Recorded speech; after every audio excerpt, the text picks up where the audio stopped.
This is a 9x13 pan. Let me just tell you what we're gonna do today. All right, so today we're starting the vlog off with making some monster cookie bars. Why? Because one, getting close to Halloween and I feel like baking, and why not? This morning it was like 66 degrees outside and it was just the first cool morning that we've had in I can't remember how long. And it just for once felt like fall was coming, and I'm just really excited. I don't have anything else going on except for making sure I've got my shopping list ready for tomorrow's activities. Because tomorrow I'm gonna be doing a lot of food shopping, I'm trying to go through my pantry and my refrigerator and trying to use up any items that I have. Like this jar of peanut butter is like almost empty. I've got this bag of chocolate chips that is like almost empty, not doing anything with it. So I looked up a recipe. This comes from mamalovesfood.com. I'll link it down below. And it is a recipe for the monster cookie bars. Let me show you what you're gonna need. Like I said, I got this 9x13 foil pan. It came in a pack of 2. This was awesome because I made a shrimp boil for me and TJ for lunch one day. It was amazing. I am definitely doing that one again. It was so flippin' good. I'll have to record it next time. So I had 2 pans. I got this one left over, so we're gonna use that. We got 1 stick of butter, so you need a half a cup of butter, and it needs to be softened, so we're gonna soften that.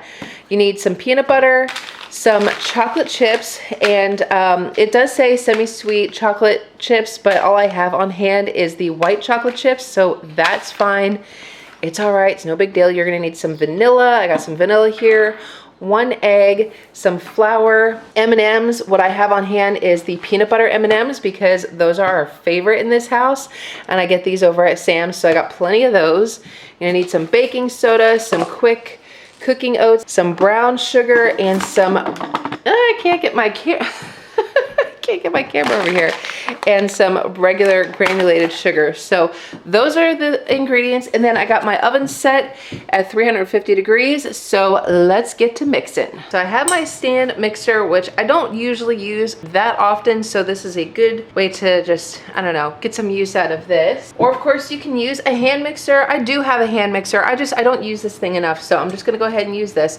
All right, so in your mixer, you're gonna go ahead and add your butter and both the sugars. So I'm gonna do that now. We have our white granulated sugar. Okay, I actually wanted to show you this really quick. So I have my measuring cup on my scale. I know that 4 ounces is a half a cup. This is what I have to do because my brown sugar is so like stuck together and jam-packed that I had to use a butter knife to stab at it and then get it in there and measure out 4 ounces. That is just so ridiculous. I gotta really figure out my life with brown sugar, seriously. Then we gotta add our very clumpy brown sugar. I may have to break some of this up by hand, I don't know. I've got my butter that I accidentally over melted, but whatever, it's gonna taste the same either way. I don't really care. So we got our butter in there and we're gonna cream these together. Butter and both the sugars. So I'm gonna put that back on there. Okay, putting it down, locking her in place. We're gonna go ahead and start that. Oh my God, the brown sugar is flying at me. So it's still going, but I'm gonna go ahead and add the 1 egg, a teaspoon of vanilla,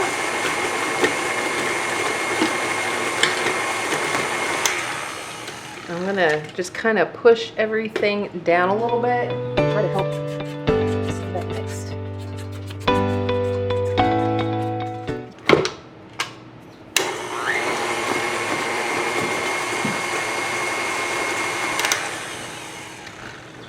We need to mix in the peanut butter, add flour, baking soda, scraping down the sides of the bowl as necessary. I don't know about y'all, but I love these little tiny mini spatulas. All right, so we got half a cup of flour. We got half a teaspoon of baking soda. And we're gonna put it back down and mix some more. Whoa, maybe not so. Maybe start out slow.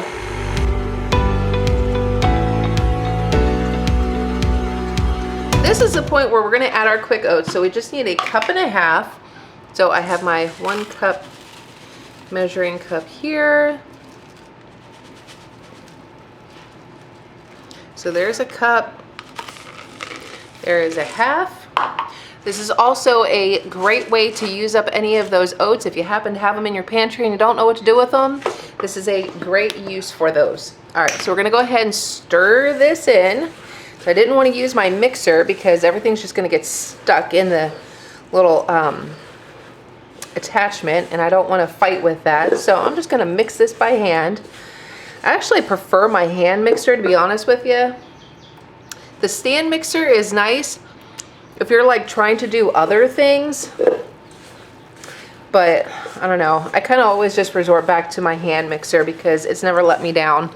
I don't know. Comment down below. Let me know. Are you a stand mixer kind of person, or are you a hand mixer kind of person? Or do you just not bake at all? I guess you don't really have to use a mixer for baking specifically. I mean, there's recipes where you'd have to use one too, but I don't know. I just like my hand mixer better. So now that that is all mixed in, we're going to stir in our chocolate chips and our M&M. Like I said, the recipe says to use semi-sweet chocolate chips, but I don't have that. All I have is the white chocolate chips, and it looks like I have about a half a cup here. So that's just gonna have to do. But that's okay because we're gonna add some peanut butter M&Ms. I don't have regular M&Ms on hand. Of course, you can use whatever you want. But I think with just a half a cup of the regular chocolate chips, I've got a whole cup of peanut butter M&Ms. I think we're gonna be okay. We're gonna go ahead and stir this in.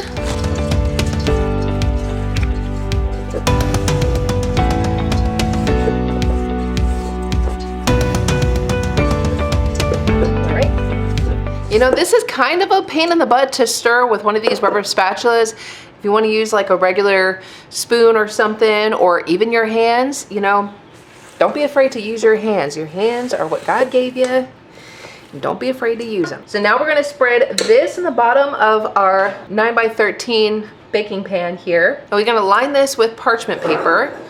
So I got my pan. I've already cleaned it out from all the glue stickies that were all over here. So I'm gonna get some parchment paper. We're gonna layer that on the bottom. But I think to make our parchment paper stay, I think I've seen a trick where you like kind of spray the bottom with like some Pam or some cooking oil, and it makes the parchment paper like stick to the bottom. Of course, I'm not really sure if you're gonna use Pam, if using the parchment paper is gonna be necessary anyway. Yep, I just stole an M&M. Since I have a bunch of it on hand, I'm just gonna go ahead and use it anyway.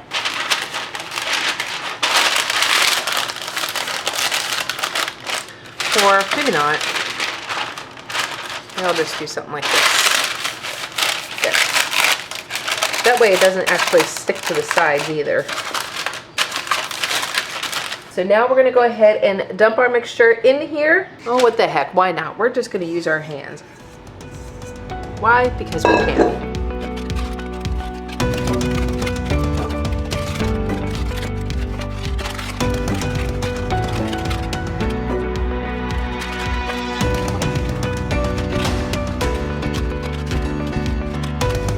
Okay, so the recipe says to go ahead and sprinkle the top with M&Ms, pushing them in slightly, but you know, honestly, I think I'm gonna skip that step because as you can see, we've got plenty of M&Ms going on here already, and you can see them looking beautifully. I really just don't feel like we need any more than that. So we're gonna skip that step.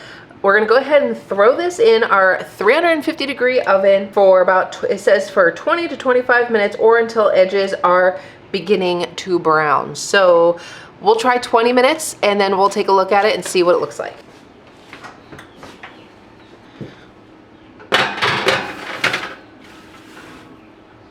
Okay, good luck. While those are baking, I'm gonna go ahead and clean up this kitchen and get these dishes in the dishwasher.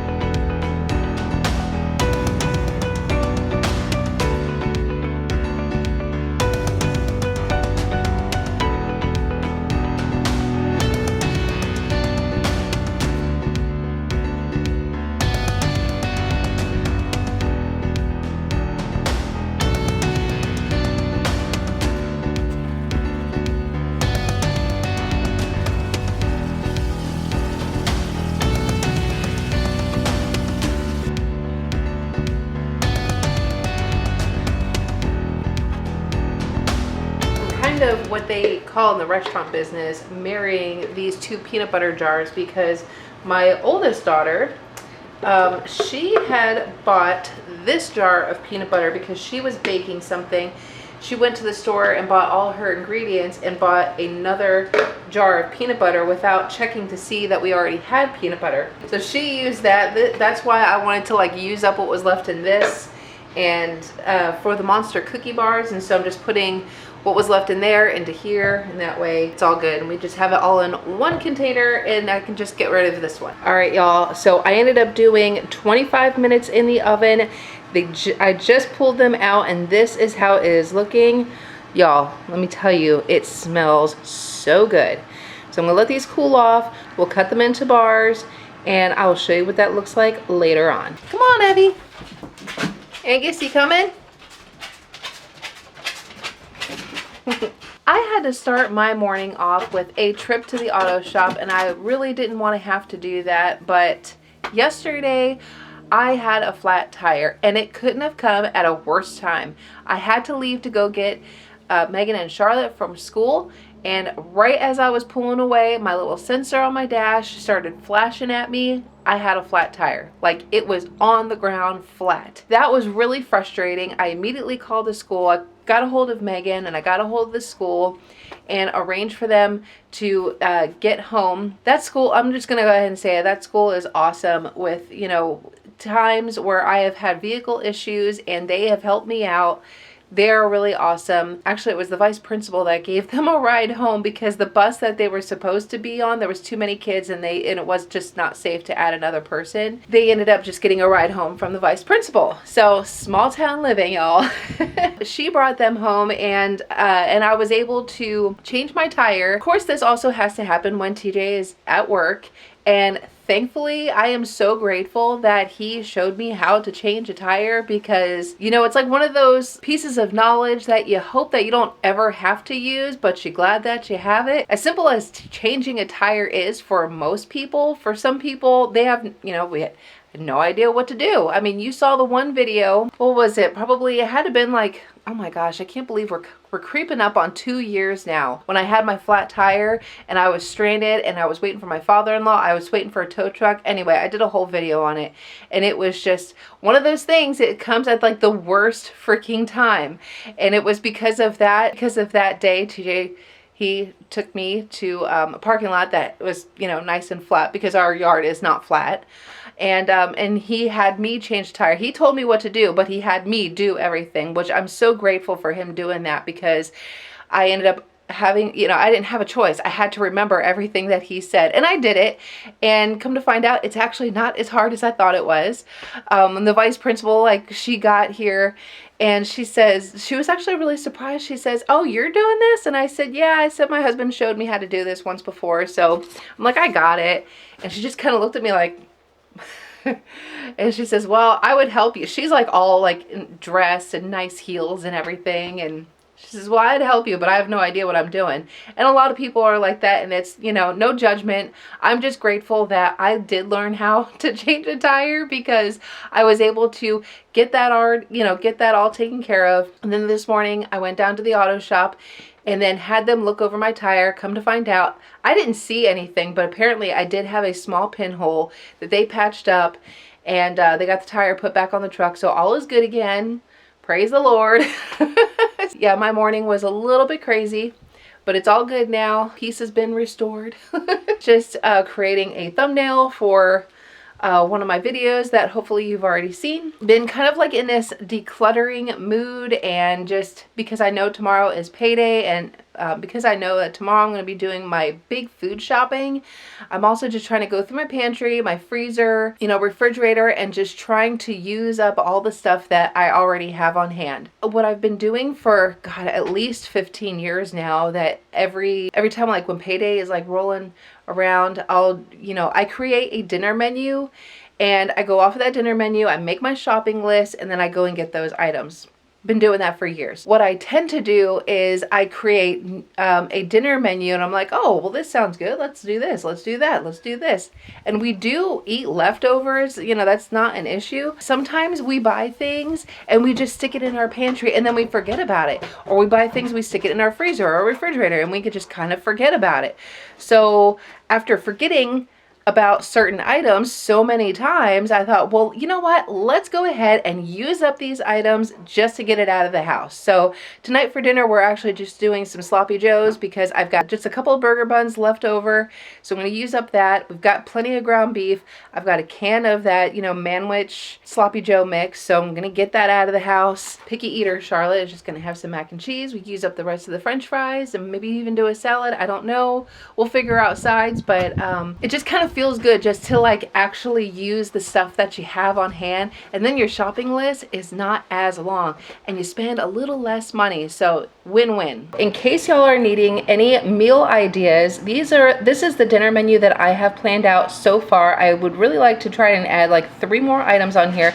I know that says July, but hey, we're going back to I love using these like magnetic pads that you just stick on the refrigerator, and I was using this up for July, and I still got like a bunch left, so I use it until it is gone, y'all. So no judgment. Anyway, so some of the dinner menu items that I have on hand, one of the things is the Tony Chachere's gumbo. Y'all, this is it right here. I've actually got 2 boxes of these in my pantry that has been sitting there for God knows how long, and just wait for it. It had the reduced price sticker. I got it for $1.09. I can't tell you how many months that this has been sitting in my pantry, but I just so happen to have all the things that I need to make this. I have the chicken, I have shrimp, I have sausage. All you need is your meat and some water, and then just throw it in your stock pot and you're good to go. This is so easy. And so yeah, that is on my dinner menu, the Tony Chachere's gumbo. The other thing I have on here is the bruschetta chicken. So I had actually picked this up months ago. This is tomato bruschetta. I've never actually used this before. I have no idea if this is even good or not. Unfortunately, this does not have one of those reduced price stickers. I do love bruschetta, some good crusty bread and some bruschetta. Oh, so good. But what my plan is for this is to cook up some chicken with this and maybe pour this over some maybe rotini pasta or something. Maybe have some garlic, have like that nice crusty, you know, French bread to like top the bruschetta with. I'm gonna do something like that. So that is what is going on here. The sloppy joes and tots. Okay, I did write tots, but I realized I don't actually have tots. It's just regular French fries. But again, that the sloppy joe mix, if you don't believe me, it's actually sitting right here. Yes, Charlotte loves mac and cheese, and it is the last box in the house. So definitely have to go get some more. This again has been sitting in my pantry for months, so we're using that up. I also have on here shake and bake pork chops with beans and rice. Let me show you what I have. Another pantry item that I've had in my pantry for months. Oh my gosh, I'm telling y'all, I buy things and then I forget all about it. But anyway, shake and bake, and it is the only way I can get Megan to eat pork chops. So I mean, who remembers the old classic shake and bake? You put it in the little bag that they gave you, you shake it, and then you bake it. It's that easy. And then I also have a can of these jalapeno and bacon pinto beans. Y'all, if you have not tried this, it's by the Serious Bean Company. This is my favorite bean, y'all. This is so good. We have tried, there was another flavor and I can't remember what it is right now, but anyway, this is really good. Pork and beans. I mean, you can't go wrong. I grew up on pork and beans. This is amazing. Another pantry item that we have here is the sweet and sour sauce. So I may end up adding this to I usually just dice up the vegetables with some chicken. You coat that over top of the chicken and vegetables, serve it over some rice, bam, instant meal. This is a pork marinade, chili, lime, and ginger sauce. Stubbs is so good. If you haven't tried their barbecue sauce or any of their marinades, I highly suggest you run to the store. These are so good. This flavor in particular, Megan really likes this. I make up a pasta salad that I'm realizing I actually don't have in the closet here. That might be something that goes on our menu. We'll see. I have used this Salt Lick. It's the Texas honey pecan barbecue sauce. This one is really good as well. So there you go. There's 3 items right there. As I'm in the middle of talking to you about some other stuff, there's 3 items. Bam. Y'all help me out. Look at that. See how helpful y'all are? All right, see? If you don't believe me, I actually just wrote it down. The sweet and sour chicken, honey and pecan barbecue chicken. I don't know what the size will be, but I'm sure I can figure it out. And the marinade chicken with the pasta salad. It is on my list, y'all. I am not lying. The chicken tortilla soup is so good. It is a crock pot dish. You know I love the crock pots. Beef stew, burgers, teriyaki stir fry. There are things in here on my list that I will have to buy. I've got my shopping list going on here. But I am trying to use up the things that I do have. Oh, and then one of the reasons why I'm also using the tortilla soup is because I happen to have cans of the chipotle peppers and adobo sauce. So easy peasy. Oh, and I just recently saw another person's video on a crock pot mac and cheese. So it's a new recipe that I am wanting to try. Crock pot mac and cheese. I mean, that sounds amazing. I do happen to have elbow noodles in my pantry. Look at that. This is what our dinner menu is looking like right now. If you wanted to pause it, I'm sorry for the shadow, but if you wanted to pause it and get some ideas for your own dinner menu, go right ahead. That's just kind of like the kick I've been on right now, is just using up what we have. Okay, so that already crumbled. Oh my golly, y'all, this looks so good.